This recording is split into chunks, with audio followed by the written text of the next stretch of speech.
Tick Further was great because we had the POs, but we just needed that time. We needed that money up front before, because once obviously you have to create the product, that could take 3 to 6 months, or 9 months in some instances. And then, then it's 30, 60, 90 days before you get paid. So what do you do with those? How do you create these POs? So it's just a great, inexpensive way to build your product to manufacture.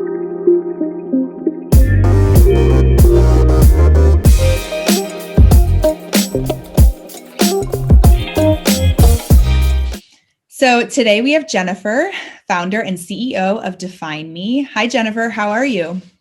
Hi, I'm good. How are you? I'm good. Hey, so why don't you tell us a little bit about yourself and DefineMe? Right. Yeah. So I'm Jennifer McKay-Newton, again, CEO and founder of DefineMe. We create clean, vegan, cruelty-free, gluten-free scents, bath and body products. We have a butterfly series. We have a crystal infused series. We have oils. We have an award-winning hair fragrance mist. Everything we do really has this positive intention behind it, really meant to empower. Scent is very connected to well-being, as we all kind of learned about that during COVID. People were buying candles like crazy, and also our fragrance sales were up. So that was like a great example of how scent really is good for well-being. We've been around for 7 years. We launched in 2015, and I'm the CEO and founder, and I run the show. We're a really small team. We're based in Los Angeles, California. Awesome. Now, did you find any challenges as a woman growing the business? A lot of challenges. Specifically, fragrance in particular was when I started was sort of this, you had the big companies of the world, like the L'Oreals and the Estee Lauders, and it was really, for the most part, ironically run by men. And being the new kid in town, so to speak, I had a lot of interesting conversations with men, distributors in particular, and even buyers, and being asked questions like, what does your husband think about this? Do you do this full time? And I don't see myself that way. I see myself as very independent, and I would like to be taken seriously, but I did find that I got a little bit of that condescending sort of like, who do you think you are? What do you think you're kind of doing? And I think it's just really important as a woman to not take that internally and just say, well, watch me, watch what I do, and watch what I'm capable of. And so I felt like in many ways, to be taken seriously, I wasn't taken seriously, and you really just have to go that extra mile, hustle extra hard to kind of get that respect that is sort of given very easily to other male like young entrepreneurs in tech, so to speak. So we really as women have to kind of like rise above it and really hustle hard to be taken seriously. Yeah. And did you find any challenges when it came to finding funding for DefineMe? Yeah. So in the beginning, the beauty industry, we're like beauty and fragrance. That's our spot where we are, and in that industry. And I didn't know anything about it. My background was interior design. So when I started, I just started sort of with this inspiration. I want to create empowering scents, for women. And we're also inclusive. We men wear our scents as well. And so I just started very small. I bootstrapped everything, for at least the first 3-4 years. Yeah. And then we started growing. And once you start growing and you're getting these large POs, you need to finance them. You need money to grow. A lot of companies will even start from the beginning and raising capital, seed money just to get off the ground. We didn't do that. We've done it on our own, which has been nice in a way because I've been able to keep our equity intact.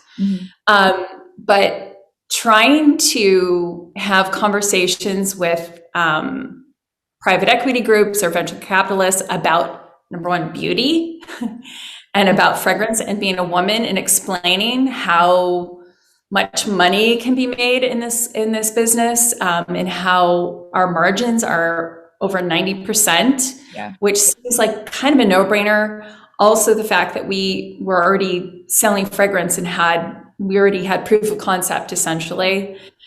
The responses were interesting because I was like, this is a no-brainer. We've got purchase orders, we're growing year over year. And so I didn't quite understand it.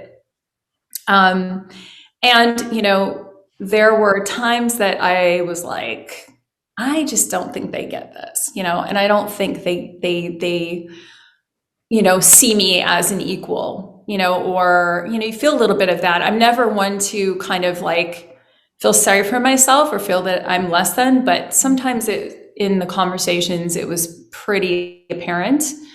So that was the challenge. The challenge was like, hey, this is an amazing business. We're growing like crazy. We need growth capital to continue to grow.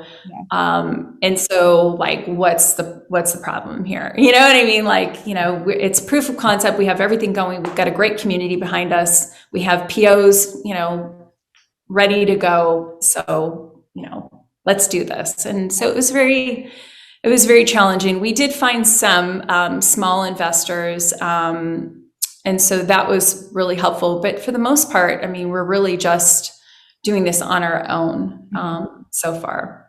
Yeah. And why did you choose to work with Kick Further for inventory funding? Well, so we were getting the POs, we were growing. Like last year, we went from, I think 2020, we sold 29,000 units. 2021, we sold 700,000 units. Wow. So we were looking for financing. We were too small for a line of credit from a bank. Traditional like factor financing was just like crazy. I was like, I'm not going to do that. Any other financing, even PO financing, was really expensive. So for us, Kick Further was great because we had the POs, but we just needed that time. We needed that money up front before, because once you have to create the product, that could take 3 to 6 months, or 9 months in some instances. And then, then it's 30, 60, 90 days before you get paid. So what do you do with those? How do you create these POs? So it's just a great, inexpensive way to build your product to manufacture and fill your POs. So I thought it was great. I also love that it's a little bit of money from a lot of people because we're really, as a brand, we're really about community and bringing awareness. So, I feel like the people that are investing in us also become invested in our company, and help get the word out about our company. So I think it's like a really win-win situation. We love it. We've done it twice. We're going to continue doing it. So yeah, it's a great option. It's like probably the best option out there if you don't want to lose, if you want to keep your equity intact, for sure. And what is one piece of advice that you would give to a female entrepreneur who's just starting out? Oh gosh, just one? I always say this. I always say, think big, not small. Think like if you're going to spend all of this time, energy, money, you're, basically investing your life into this product or, business, make sure that it can scale, make sure that it could go global, or it just become very valuable to somebody who could maybe potentially acquire you down the line so you can retire. And the other thing I would say is, you have to, this is something that I think a lot of us have issues with, is like, you have to have a proof of concept, right? So you have to make sure that you have a brand that or a product that people want and people can get behind, that for me, it has to have meaning to me so I can really get behind it. But if you doubt for a second, once you figure out that it can work, if you doubt for a second, you're basically already, putting the kibosh on what you could do. It's like you really have to get rid of doubt. You really have to believe in it. And you also have to know that everybody experiences challenges, like big challenges. Just this week, we were expecting some news on a big revenue play that we were doing, and it was like much less than we had anticipated. You get that pit in your stomach and you're like, oh my God, what are we going to do now? But you have to sit down, you have to creatively think of ways to pivot. Yeah. And you just have to you have to really like not get discouraged, kind of pull yourself together and look at it like a challenge, and just be super, super creative about having different ways of dealing with issues. So that's what I would advise. That's great advice. And what keeps you going in the face of adversity? I think what keeps me going and what is I think something that we as women really have is like doing this for my family. Yeah. Like whenever I face a big challenge, I'm just like, I'm doing this for my family. I'm doing it for them. I'm doing it for my kids. I'm doing it, for my husband. I'm doing it for us. Yeah. And so that's really, I always say, take one for the team. Mm-hmm. Like I'm not, for example, when I was on Evine Live the first time, I was so scared and so nervous. I hadn't been on live TV. And I was like, you know what? Think about the kids. And whenever I'm able to just go back to why I'm doing this, to help others through my products, as well as create security for my family, that's really how I do it. Yeah, that's awesome. So where can we find DefineMe?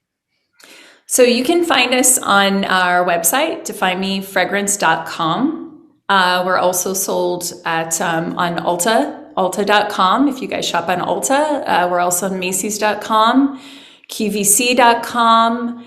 And we also have, and there's too many to mention, but we have hundreds of small indie boutiques, clothing boutiques, beauty, spas, hotels. So you can find us all over. Just Google us and we're around. Wherever you shop, we're going to be there. Awesome. Well, thank you so much, Jennifer, for joining me today. Thank you. Thanks for having me.